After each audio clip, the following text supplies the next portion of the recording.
Hello everyone, it's Sean from Sean's Model Builds, and I'm here today to unbox the Into Darkness Enterprise from Star Trek Into Darkness. So I had to get that far back to see everything, and this will finish off my video series on the Kelvinverse kits. And next week I'll get on to the progress I made on the Voyager on the stand. I made a little bit of progress. I'll have to zoom in and show you. But you can see a brief preview. I got the starboard stripes done. So you've seen some of this before. I probably showed the instruction book before that.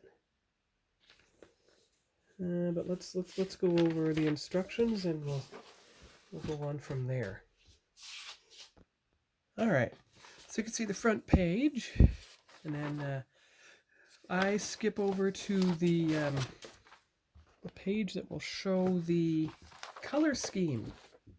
And of course, you have to pick usually from a Tamiya color, like TS27 for matte white, etc. And it shows all the part trees and everything, and the part numbers on them. And of course, I've labeled all the parts and their colors as you assemble them. I haven't done anything else with that. You can see the subtle Aztec color on the part. So let's see. Spray the base color, darkest color first, and then cover it once dry with masks, and then I'll do the medium one. So maybe it'll only be a 2 Aztec, but you can see here, see? Darkest color. So there. That's about the only 2 spots. The medium color, maybe smoke satin, and the lightest color, raw light gray. Then you see all the parts for painting the windows from the inside or the outside. Probably the inside if I can. And you can see it has a saucer ring on the bottom, so I'll have to do the painting on that first. But you see there's Aztecs within it. So the same color that's here should be the one that's in there on the Aztec pattern. Same on the hull, although this is almost a matte black color. So a lot of things can be painted and masked off. I'll use the Lou Del Meso's masking set, which coincidentally is from this very first video. And you can see all the parts and how to... Oh, look, here we go. Stand or no stand? Depends what you cut off. I would, of course, use a stand, of course. And there's other parts to take off based on what you use. That's the secondary hull. The deflector housing. And the saucer with attaching it, deflector housing and everything. The nacelles and their Aztec pattern. So that's worth 2 pages by itself, just assembling them. And the Aztec pattern up there. Gee, quite a lot to assemble the nacelles. You can see all the tiny parts until you finally attach them to the saucer itself. Now everything else should be painted by then. See, I haven't labeled the guide fully. I got interrupted. This was a guide I ordered during deployment. There's the stand. Looks nice and stable. See? Oh, well, you can see if I did this. There you go. See? Nice and stable. It mounts to the stand by its notches and everything, so that's good. And then, of course, you have the decals that go on the ship. So you can see the decals for the nacelles. You can see the decals here for the side of the ship. So I'm glad all the decals instructions are mentioned in proper landscape mode. And, of course, for the top of the ship. Well, actually, that's the bottom. Sorry. There's the top of the ship. There's the decal instruction for the top of the ship. And then front, back, and base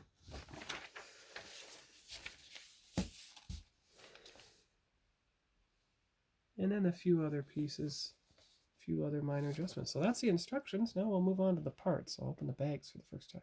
Don't have to cut open the bags of the decals. They were just in 2 separate bags, but you can see here, so you have the nacelle housings, blue stripes. You can tell it's from Revell, Germany, 2013. The blue everywhere, nacelle markings, probably for the struts, registry number, phasers, bottom of the hull. Probably stripes that go along the nacelles and everything. And perhaps docking hatches on the top of the hull itself. And of course red stripes around the bridge.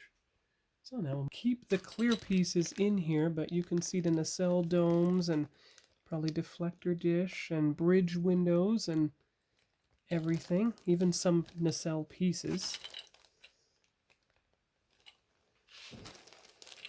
And this has the actual deflector dish and its housing. There's the end nacelle caps and probably other pieces for the nacelle. So that's good there. Then you have this bag. Now the interesting thing is, all I have to do is carefully cut the tape that's keeping the bag shut, and I'll actually be able to open up the bag itself and get at the parts. So see? And let me just open up the bag and slide out the parts. So let's see how we do here. 2 screw trees and a few loose pieces. So I'll try to put them back in the exact way they came out, right side up like that. Alright, here we go. So, these are a few pieces, perhaps for the nacelles. That looks like that is the shuttle bay door. And you have the top sprue, which has either the top or bottom of the shuttle bay. Here's a piece of the ship itself. So perhaps a deflector housing or the bottom ring. Here are the parts of the nacelle pylons. They're only holding on by one piece. Here's a side of the secondary hull. You can see the engraving on the nacelle strut, so you could do the painting on that. Here's all the holes where the clear parts for the windows go in. So you could probably paint them from the back side once the windows are inserted, and that way you don't mess up any glue or anything. And here's the other piece. So you have the starboard side and its windows and its struts, and there's one of those pieces. Okay, now it was like this. This was like that, and then you put the pieces in the bag. So I'll be right back.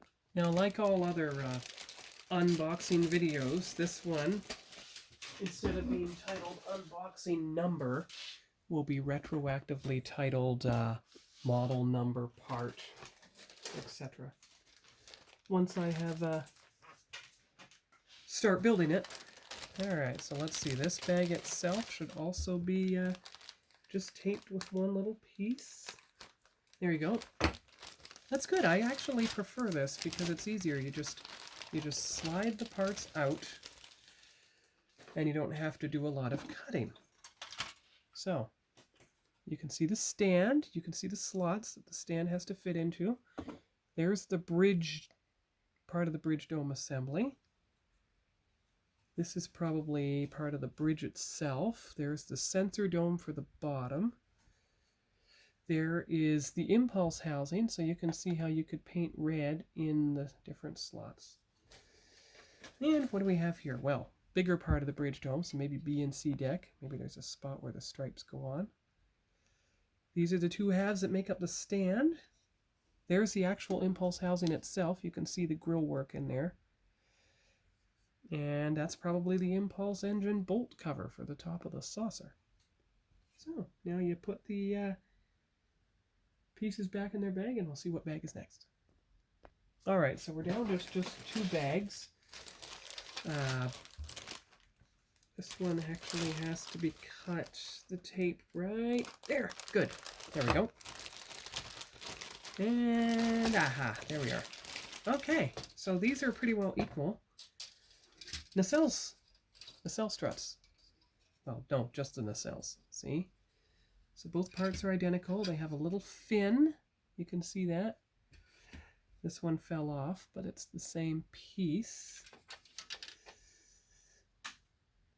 And the final piece is the actual top and bottom half of the saucer itself, which you can see here. And you can see the way they put the saucer in place. So you can see Revell on there. You can see all the pegs, which will match, well, all the holes, which will match all the pegs. Oh, that wasn't even recording. Well, you've got the bottom of the saucer, the neck, phasers, RCS thrusters. It has its edged grid lines. There's where the neck will go. You can see the 4 slots. It's the top of the saucer, phasers, impulse bolt cover, impulse housing itself, little navigation lights, etc. And the pegs, which will match the holes in the bottom saucer. So now I'm going to see if I can find something for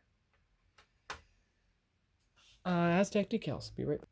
All right. Well, I don't have any. Okay. Well, I don't have any Aztec decals for this this kit here, so I'll have to use the Aztec painting masks from Aztec Dummy on YouTube, which is the main Star Trek model building channel I follow now. And that'll be how I'll paint and build this ship, because its saucer is big enough. It's almost as big as the 537 refit, 2 of which you can see I have here, but I've already unboxed them, like the refit itself with full A Creation Models Aztec decals colored in 537 scale. This one gets the HDA Model Works ones, which are just basically a gray.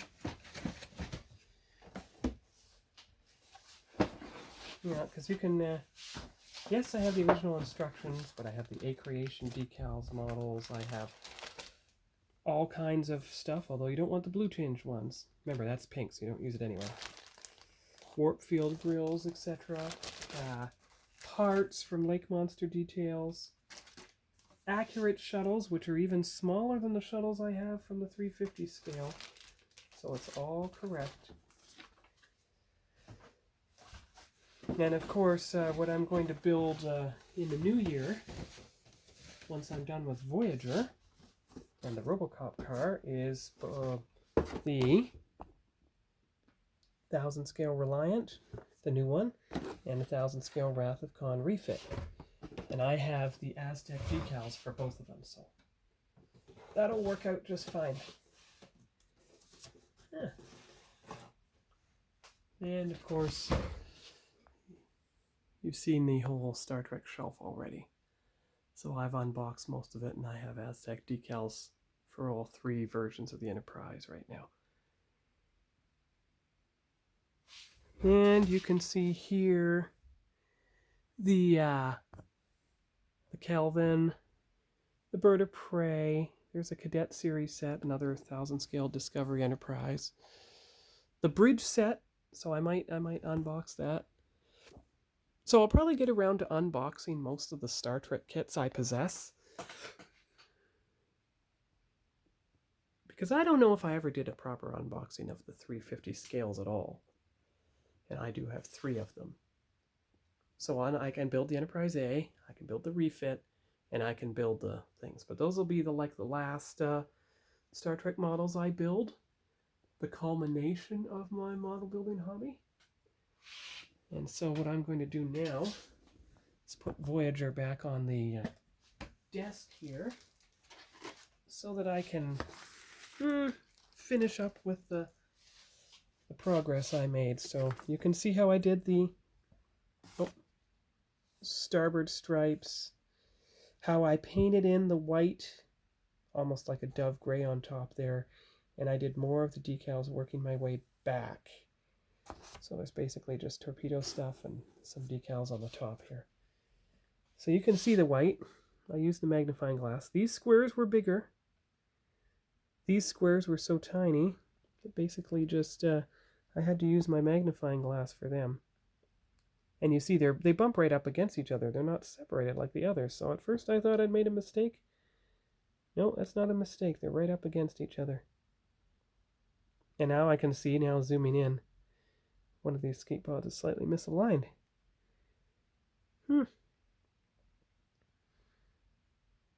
But there you go. So Voyager's getting there bit by bit, decal by decal. And that'll have been 3 Voyagers I've built by the time I'm done. So that's all for this week on Sean's Model Builds.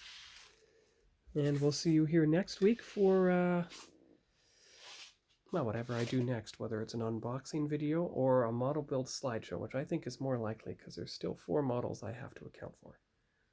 Bye-bye.